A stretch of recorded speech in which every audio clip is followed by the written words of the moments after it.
दिया, उनके घरों में आग लगा दिया। हक बोलने के लिए कोई तैयार नहीं था, हक बोलने के लिए कोई तैयार नहीं था। यहाँ हमारे मुस्लिम शहीद हो चुके हैं। अब आप उनके छोटे बच्चों की थोड़ा मंजर देखो मेरे दोस्तों, छोटे बच्चे हैं, बच्चे को पता भी नहीं है मेरे बाप इस वक्त कहाँ हैं। दोनों बच्चे एक घर में छुपे हुए हैं। वहाँ लोगों ने जब जिस घर में छुपे थे वो अहले बैत से मोहब्बत करते थे। उन्होंने अपने बेटे से कहा, बेटा देखो यहाँ से काफिला जाने वाली है, मदीना जाने वाली है, इन छोटे छोटे बच्चे को उन काफिले वालों के साथ लगा दो ताकि काफिला वाला उनको खैरियत से मदीना पहुंचा दे। अब मेरे दोस्तों कुर्बान जाओ, उस शरीफ का बेटा रात में उन मासूम बच्चों को, जिसका उम्र एक का है 8 साल, एक का है 9 साल, अंधेरी रात है, बच्चों को उठाता है, बच्चों उठो उठो, बच्चों उठो, मदीना काफिला जा रहा है, आओ हम तुझे उससे साथ लगा देते हैं। यहाँ तक कि छोटे बच्चे को लेके गया, काफिला काफी दूर निकल गया, कहा देखो काफिला जा रहा है, तुम सीधे लग जाओ, उसके पीछे पीछे लग जाओ। अल्लाहू अकबर। आप गौर करो, 8 साल का बच्चा ना मदीना का रास्ता देखा है, 8 साल का बच्चा है, 9 साल का बच्चा है, कितना चलेगा पैदल। बच्चा चलता रहा, भागता रहा, भागता रहा, एक जगह नींद आ गई, दोनों बच्चे थक के सो गए। सुबह हुई, इसके यजीद का फौज घूम रहा था, क्योंकि इसने ऐलान किया था मुस्लिम बिन अकील के बच्चों को ढूंढो, जो मुस्लिम के बच्चों को लाएगा उसे इनाम दिया जाएगा, उसे इनाम से नवाजा जाएगा। लोग लालच में मुस्लिम बिन अकील के बच्चे को ढूंढने लगे, यहाँ तक कि मुस्लिम अकील के बच्चे दोनों सो गए थे, धूप भी निकल आया। उसके बाद एक ने देखा, इसकी फौज ने 2 बच्चे हैं, अनजान है, लगता है मुस्लिम बिन अकील के ही बच्चे हैं, चलो पकड़ते इसको इनाम मिलेगा। दोनों बच्चों एक दूसरे में गाला बांध के लेटे हुए सो रहे हैं। उठाया, कहा तुम किसके बेटे हो? बच्चे माशाअल्लाह उस नबी के घराने वाले थे, झूठ नहीं बोलते। कहा मुस्लिम बिन अकील के बेटे हैं, हम यहाँ भी आबो गिरा में हैं, मेरे बाप को शहीद कर दिया गया, या मेरा घर भी नहीं है, या मेरी माँ भी नहीं है, या मेरा कोई नहीं है, यहाँ तक कि यहाँ की बादशाह ने, यहाँ के हुकूमत ने मुझ पर इनाम रखा है, हम मासूम बच्चे हैं, हमें कत्ल ना करिए। लेकिन जालिम के दिल में रहम न आया, जालिम के दिल में रहम न आया, इस नाम पाने के लिए उसने लाया, और यहाँ तक कि दोनों बच्चों को कैद कर दिया गया। लेकिन मेरे दोस्तों 8 साल का बच्चा है, एक 9 साल का बच्चा है, जेलर था वही रहमदिल, जेलर था इमाम हुसैन का चाहने वाला, जेलर था नबी के घर से मोहब्बत करने वाला। उसने देखा छोटे छोटे बच्चे हैं, कहा इसको खाने मत देना, इसको पानी मत देना, इसको कोठी अंधेरे कोठी में रखना। मेरे दोस्तों लेकिन जेलर ने देखा बच्चों पे रहम आया, उसने रात में चुप्पे से अब दोनों बच्चे को उठाया, दोनों बच्चों कहा बेटा हम तुझे मदीना की रास्ता बता देते हैं, बेटा सीधे चले जाना, कहीं मत रुकना। लेकिन मेरे दोस्तों बच्चे को छोड़ दिया गया, बच्चे चलते रहे चलते रहे चलते रहे, रास्ता भटक गए। जब सुबह हुआ देखा वहीं खड़े हैं जहाँ चले थे, वहीं सुबह रात भर चलते रहे, रात भर चलते रहे। बच्चे रास्ता जहाँ था मदीना, बच्चे घूम फिरा के फिर वहीं आ गए, क्योंकि रब कायनात ने जो लिखा था वो अटल था। उसके बाद बच्चे वहाँ आ गए, उसको मालूम हुआ, कहा जेलर के साथ उसको भी कत्ल कर दिया कि तूने अहले बैत के साथ मोहब्बत करता है, अहले बैत से तुम अकीदत रखता है, तुम यजीद के साथ गद्दारी करता है। बहरहाल मेरे दोस्तों अब वाकया सुनो। उसके बाद बच्चे समझो जो है, फिर जो है बच्चे, दूसरे आदमी ने उस बच्चे को फिर हटा के गया, लेकिन बच्चे चलते चलते फिर उठ गए। एक नहरे फुरात आया, जिसे नहरे फुरात आप कहते हैं। दोनों बच्चे पेड़ के पास छुपे हुए थे। एक औरत देखी, उसके बाद देखी लगता है 2 बच्चे पानी में कुछ अक्स नजर आ रहा है, बड़ी गौर से देखी, आदमी की निशान पानी में आ रहा है। पानी भरने गई थी, क्योंकि रईस घराने की नौकरानी थी, कहा 2 बच्चे नजर आ रहे हैं। गौर की देखा कि बच्चा पेड़ की आड़ में छुपे हुए हैं। जब और करीब गई, बच्चे कांपने लगे, डरने लगे, मुझे ना मारो, मेरे माँ नहीं है, मुझे ना मारो, हम यतीम बच्चे हैं, मैं बेसहारा हूँ, ना मारो, मुझे ना मारो। तो दाई कही बेटे तुम कहाँ से आए हो, किसके बेटे हो? उन्हें कहा मैं मुस्लिम बिन अकील के बेटा हूँ, मैं अब मेरे बाप के साथ यहाँ आया था, लेकिन इन लोगों ने मेरे बाप के साथ गद्दारी किया, मेरे बाप को कत्ल कर दिया, यहाँ तक कि मुझे घर भी नहीं जान देते। औरत कही बेटा तुमसे मैं मोहब्बत करती हूँ, क्योंकि हम तुझे ऐसे जगह ले चलेंगे जी, हमारी मालिकन जो है अहले बैत से मोहब्बत करती है, उनके पास कोई बच्चे नहीं हैं, हम तुझे ले चलते हैं वहीं। यहाँ तक कि लाई, उनसे पूरी कहानी बताई, मालिकन बड़ी खुश हुई। लेकिन उसको मालूम था मेरा बेटा भी यजीद का दोस्त है, वो बहुत लालची है, ये भी मुस्लिम बिन अकील के बेटे को रात दिन ढूंढ रहा है। आपने उस बच्चे को गड्ढा खोद करके बना करके उस बच्चे को छुपा दिया, कहा मेरे लाल से अच्छे से खाना खिलाई। लेकिन रात हुई मेरे दोस्तों, एक दिन गुजरा, 2 दिन गुजरा, तीसरे दिन दोनों भाई गले लिपट के रो रहे हैं। रोकने की आवाज आई, उसके सफर घर में सोया। दिन भर मुस्लिम बिन अकील के बच्चे को ढूंढता रहा, नहीं मिला। घर थक के रात में गया, उसकी घर में कान में बच्चे की आवाज आई। उठा, अपनी बीबी से कहा बच्चे की रोने की आवाज कहाँ से आ रही है।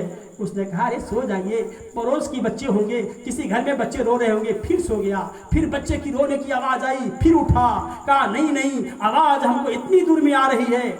उसके बाद मुस्लिम बिन अकील के बच्चे जारो कतार रो रहे थे। उसने जब करीब देखा अच्छा इतना बड़ा दौलत तुम ही छुपा कर रखी है। बीवी पे बिगड़ पड़ा, वो यहाँ तक के दोनों बच्चे को उठा लिया। उसके बाद बच्चे से पूछा तू क्यों रो रहे थे। कहा मैं इसलिए रो रहा था कि हम दोनों भाई सो रहे थे। मेरे नाना मोहम्मद अरबी आए थे, मेरे दादा अली आए थे, मेरी दादी फातिमा आई थी, मेरे बड़े अब्बा मेरे हुसैन हसन आए थे, यहाँ तक के मेरे बाप मुस्लिम बिन अकील आए थे। कहा बेटा मत घबराना, बेटा तुम जल्दी आने वाले हो, तुम्हें दुनिया की पानी नहीं देगा नहीं पीना, बेटा तुझे नाना अबे कौसर पिलाएंगे, बेटा घबराओ नहीं। तुम्हारे नाना अरबी भी खड़े हैं, तुम्हारे दादा भी खड़े हैं, तुम्हारी दादी भी खड़ी है। मैं देखा मेरे बाप मुझे लिए रो रहे हैं, बेटा घबराना नहीं। हम लोगों ने ये ख्वाब देखा है, इसलिए माँ की ममता याद आ गई। मैं अपनी माँ को ढूंढ रहा हूँ, मैं अपने बाप को ढूंढ रहा हूँ, ना मेरे बाप नजर आते हैं ना मेरे मन दे। लेकिन इतनी कहने के बावजूद उस जालिम को दस्त आया, दोनों बच्चे को बाल को पकड़ा, खिसकते हुए कमबख्त ले जाकर के यहाँ तक कि साद बिन हाकिम के बरगाह में डाल दिया। उन लोगों ने, जालिम लोगों ने भी इमाम मुस्लिम के दोनों बच्चे को शहीद कर दिया। जहाँ शहीद किया वो नहर फुरात के पास था। अब बताओ जिस फुरात नहर में इमाम मुस्लिम के बच्चे का खून गिरा हो, वो पानी कैसे हुसैन के घर वाले पीते। क्योंकि मेरे दोस्तों आप सुनना चाहते हैं कि खत्म करें जी।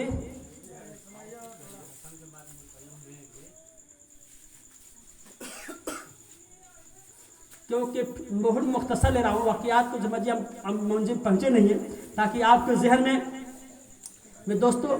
उसके बाद क्या होता है, इमाम हुसैन जब खत मुस्लिम बिन अकील को पहुंचा कि भाई चली आइए, यहाँ के लोग बड़ी अच्छे हैं, हाथ पे सब बैठ कर रहे हैं, आपके रात दिन आपके रास्ते तक रहे हैं, आपके नाम पे जान देने के लिए तैयार है। भाई का खत पाया, इमाम हुसैन चलने लगे मक्का से। लोग घेर लिया, हुसैन मक्का से मत जाओ, हुसैन मक्का के मत छोड़ो, वो लोग जालिम हैं, वही लोग हैं जो आपके बाप को शहीद किया, वही लोग हैं जो अपने आपके भाई हसन को शहीद किया, वही लोग फिर आपको धोखा से बुला रहे हैं, आपके साथ गद्दारी करेंगे। कुफे वाले ईमानदार नहीं होते। लेकिन आपने कहा मेरे लोगों, मेरा भाई का खत आ गया है, इसलिए कि मुझे जाना ही पड़ा।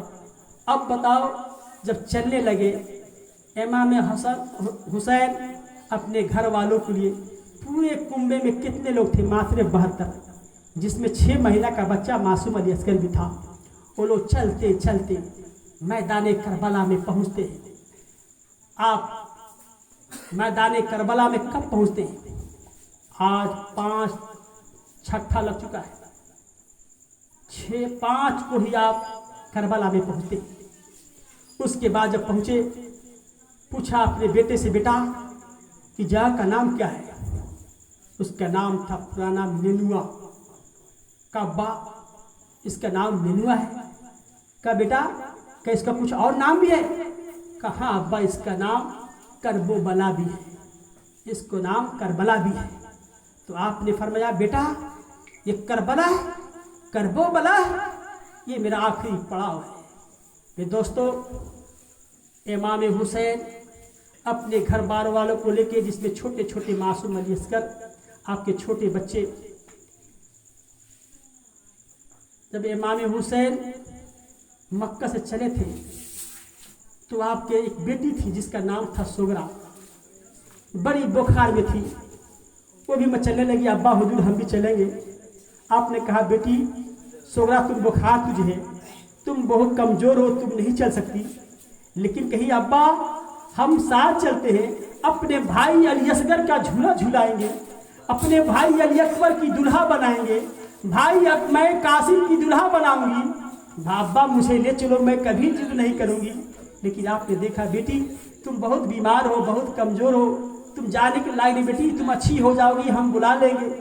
मेरे दोस्तों, और बच्ची पकड़ पकड़ के रो रही है, अपने भाई को चूम रही है, अली अकबर को चूम रही है, कभी अली असगर को चूम रही है, अपनी माँ बानों को करिए, माँ तुम तो जा रही हो, मुझे छोड़ के जा रही हो, मैं किसको झूला झूलाऊंगी, मैं किसके साथ खेलूंगी, अब मैं किसको दुल्हा बनाऊंगी।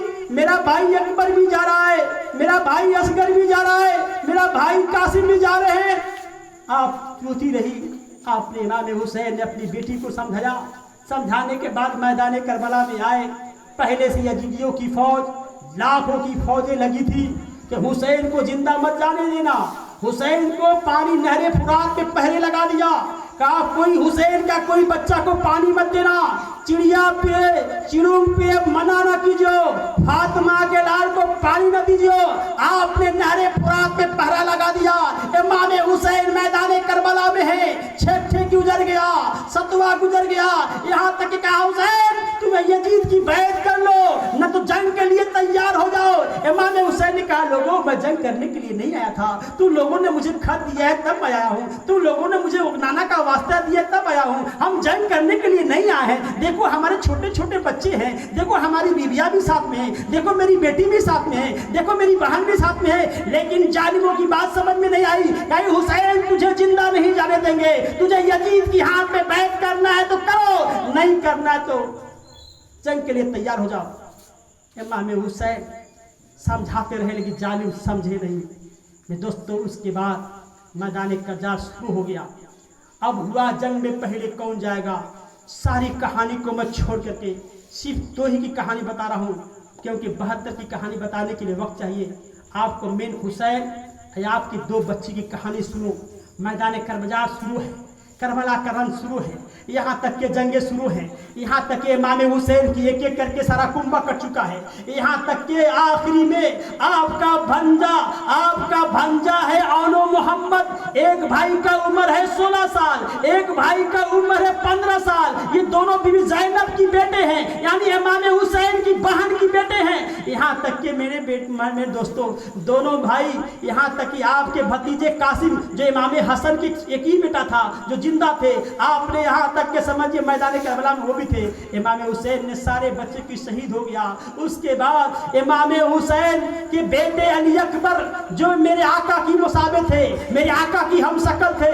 अब बाप ने देखा हुसैन अब्बा आप जंग नहीं करेंगे, अब्बा आपके मेरे होते हुए आप शहीद नहीं हो, पहले मैं आपके नाम पे लड़ूंगा, मैं काफिरों के नाम पे लड़ूंगा। उसके बाद अली अकबर तैयार हुए। इतने में हसन के बेटे भी आ गए। कासिम नहीं, सुनो सुनो चाचा मुझे हुक्म दो, मैं जंग के लिए तैयार हूँ, आपको जाने नहीं दूंगा। लेकिन इमाम हुसैन कहते हैं मेरे भतीजे तुम मेरे भाई के एक ही सहारा है, तुम्हें देखता हूँ तो मेरी भाई की यादें ताजा हो जाती है। मैं तुम्हें मैदान करबला में नहीं, जंग में नहीं जाने दूंगा। भाई के बेटे मेरे भतीजे तुम मेरे भाई का सहारा है, मेरे भाई का चश्मो चराग है, तू अकेला है। जब देखा कि मेरे चाचा मुझे इजाजत नहीं दे रहे हैं तो गले में एक ताबीज थी।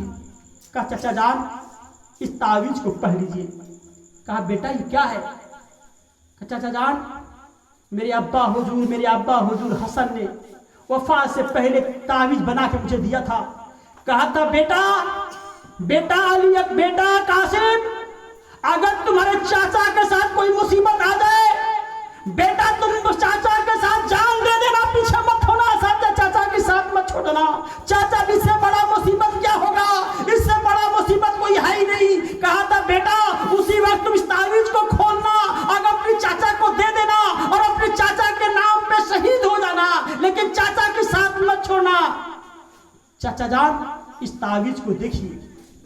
तावीज खोला गया तो आपने उसमें लिखा था हसन मेरे भाई हुसैन जब तुम मैदान करबला में होगा नाना के उम्मती तुम्हारे लिए जमीन तंग कर दिए होंगे। मेरे हुसैन मुझे मालूम है नाना के उम्मती तुझे शहीद कर देंगे। हुसैन मैदान करबला में हम भी ना होंगे, जो तुझे सहारा बनाए हुसैन मेरी माँ फातिमा भी ना होगी। हुसैन तुम्हारा बाप अली भी ना होंगे, तुम्हारे नाना भी ना होंगे, नाना की उम्मती तुझे कुर्बान उड़ा देंगे। मेरे भाई हुसैन, मेरे बेटे कासिम को मत रोना, मेरे बेटे कासिम को मत रोकना, अपनी नाम पे शहीद हो जाने देना, ताकि मैं क़यामत के दिन नाना की बरगाह में कह सकूं, नाना मेरे भाई हुसैन मुसीबत में था तो मेरा बेटा भी कासिम उसके साथ दिया। मैं अपनी माँ फातिमा कह दूं, माँ मेरा भाई जंगे में था तो मेरा बेटा कासिम था, मेरा बेटा कासिम ने भी इमाम हुसैन को साथ दिया। मेरे भाई मेरे बेटे को मत रोकना, मैं ताकि क़यामत के दिन अपने बाप अली को कह दूं, अब्बा जब मेरे भाई हुसैन पे मुसीबत पड़ी थी तो मेरा बेटा भी कासिम के साथ में था। भाई की खत को पढ़ते हैं इमाम हुसैन की आंखों से आंसू निकलने पड़ा। अब कैसे मना करते कहते हुसैन ठीक है कासिम तुम जाओ, लेकिन मेरे लाल मेरे भाई का सारा तू ही, ये जालिम हम पे पानी बंद कर रखे हैं, खेमे में और 3 दिन से भूखी प्यासी है, यहाँ तक कि मासूम असगर की माँ की दूध भी नहीं हो रही है, बच्चा जबान खोले पड़ा है, सकीना की प्यास की मारे जबानें सूख गई है। कासिम मेरे भाई के लाल, मेरे बेटे कासिम तुम्हें कैसे जाने, कासिम तुझे मैं कैसे जाने दूं, लेकिन दिल का बुरा नहीं करता, भाई की नसीहत है मैं रोक भी नहीं सकता, लेकिन तुम बूढ़े बाप को छोड़ के कैसे कासिम जा रहा है। इमाम हुसैन अपने भतीजे को पकड़ पकड़ रो रहे, यहाँ तक के अली अकबर जो इमाम हुसैन के बेटे हैं कहे नहीं भाई कासिम पहले मैं शहीद होगा। आपने कासिम ने कहा अली अकबर तुम मुझसे छोटा है, बड़े भाई के होते हुए छोटा भाई कैसे शहीद हो जाए, भाई हुसैन भाई अली अकबर मुझे शहीद होने दो। दोस्तों अली अकबर के इमाम हुसैन सर पे मामा बांधते, यहाँ तक कि आपके हाथ पे तलवार देते, अब घोड़े पे बैठाते। इमाम अली अकबर मैदान करबला में गया है, उस समय उस वक्त बड़े बड़े पहलवान जो यहाँ तक कासिम को देखते हैं किसी को आने की हिम्मत नहीं हुई। लोगों ने कहा हुसैन लगता है तुम्हारे खेमे में अब बच्चे ही बचे, हुसैन इसका मुकाबला करने के लिए छोटे छोटे बच्चे को भेजने लगे हो। लेकिन कासिम ने कहा लोगों जानते हो मैं कौन हूं, पहचानते हो मैं कौन हूं, मैं हसन का बेटा अली अकबर हूं, मैं हसन का बेटा अली अकबर हूं, अली का पोता हूं, नबी का नवासा हूं, जानते हो नबी के नवासे का बेटा हूं, आओ तो पहले मेरे मुकाबले। बड़े बड़े पहलवान करें इसका मुकाबला कौन करेगा। उसके बाद उमर बिन जियाद ने कहा एक पहलवान को बताया तुम जंग करके, अरे इस बच्चे से मुझे कराते, मैं अपने एक बेटा का भेजो, मेरा बेटा जाएगा इसका सर कलम करके ले आएगा। वो आता है इमाम कासिम ऐसा तलवार मारते हैं कि तो भाग में हो जाता है, फिर उसका दूसरा बेटा आता है, फिर आप तलवार मारते वो भी कट जाता है, तीसरा आता है वो भी, चौथा आता है वो भी। अब उसके बाप को जला लाया, इसको तो मैं छोटा समझ रहा था, 3 दिन से भूखा प्यासा, इतनी ताकत इसके अंदर है। उसके बाद उस पहलवान ने आया, अली कहा कासिम अब तुम्हारा काम आखिरी है, तूने मेरे 4 बेटों को कत्ल किया है, मैं उसका बदला अभी लूंगा। इमाम कासिम कहते हैं अरे जालिम आ तो मेरे मुकाबले में। जब आए इमाम कासिम ने कहा अरे जालिम तू इतना बड़ा पहलवान है, अब तेरे घोड़े का जीन टूट गया है। सोचा शायद वाकई मेरे घोड़े का जीन दिखने लगा। इमाम कासिम तलवार उठाए उसके गर्दन मार दिए, कहा बुज़दिल इतने बड़े पहलवानों के मुझे मुकाबला किया, अरे तू जानता है मैं किस घर का हूं, औलादे अली हूं, मुझे धमकी आता है। जब देखा बड़े बड़े पहलवान को हज़रत कासिम शहीद कर रहे हैं, उसके बाद उसने हुक्म दिया एक एक करके जाओगे सबको मार डालेगा, चारों तरफ से उसको बत्ती की मछियां बचाओ, चारों तरफ से उसके बत्ती चलाओ, चारों तरफ। अब मेरे दोस्तों इमाम कासिम के ऊपर चारों तरफ तीर चलने लगे। इमाम कासिम लहूलुहान हो गए हैं, दौड़ते दौड़ते खेमे में आते हैं, कहते हैं अब्बा चचा मेरी माँ मेरी फूफी जैनब मेरा जबान सूख गया, थोड़ा पानी दे दो, फूफी मुझे पानी दे दो, मैं इन जालिमों को इमाम हुसैन कहते हैं मेरे लाल, तेरे नाना अबे कौशल लेके खड़े हैं। बेटा दुनिया की पानी अब तुझे नहीं मिलेगा, तेरे नाना अबे कौशल लेके खड़े हैं। जबानें सूख गई है, उसके बाद फिर पलटते हैं, फिर बड़े बड़े पहलवानों को कत्ल करके फिर जाते हैं। एक घोट पानी मिल जाए, एक घोट पानी मिल जाए, फिर वही आवाज। लेकिन दोस्तों उसके बाद जालिमों ने चारों तरफ से जब इमाम कासिम को घेर लिए, आप जख्मी हो गए, आप बेहोश हो गए, गिर गए, कहा चाचा जान मुझे उठाइए। इमाम हुसैन अपने भतीजे की बात को सुनते हैं। 55 साल की उम्र है, बूढ़े हो चुके हैं, एक एक करके बहुत से लोग शहीद हो चुके हैं। वो बूढ़ा बाप से पूछो, आप दौड़ते हुए भतीजे के पास जाते हैं, पूरा शरीर जख्म से चूर है, कोई भी हिस्सा बाकी नहीं है। आप अपने लाते हैं खेमे में, खेमे में देखने के बाद तहलका मच जाती है, औरतों में देख कर चीहू पुकार हो जाती है।